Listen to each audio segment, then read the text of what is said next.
چاند کے بغیر رات بیکار ہے، علم کے بغیر ذہن۔ میں نے زندگی سے پوچھا تو اتنی مشکل کیوں ہے؟ زندگی نے ہنس کے کہا دنیا آسان چیزوں کی قدر نہیں کرتی۔ اخلاق وہ چیز ہے جس کی قیمت نہیں دینی پڑتی مگر اس سے ہر انسان خریدا جا سکتا ہے۔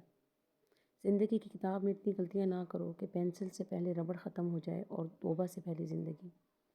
اپنے خلاف باتیں سن کر حوصلہ نہ ہارو، شور کھلاڑی نہیں تماشائی کرتے ہیں۔ اور بد زبانی وہ ایسے عیب ہیں جو انسان کے ہر کمال کو زوال میں بدل دیتے ہیں۔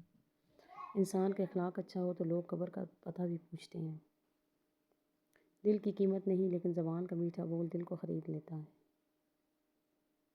اپنے خلاف باتیں سن کر حوصلہ نہ ہارو، شور کھلاڑی نہیں اناڑی کرتے ہیں۔ مشکل وقت ہمیشہ سکھانے آتا ہے کبھی گرانے نہیں۔ اپنے والد اور استاد کی بات غور سے سنا کرو تاکہ تمہیں دنیا والوں کی نہ سننی پڑے۔ کھونے کے بعد ہی پتہ چلتا ہے کہ کتنا قیمتی تھا جو چلا گیا، وہ وقت ہو یا انسان یا کوئی رشتہ۔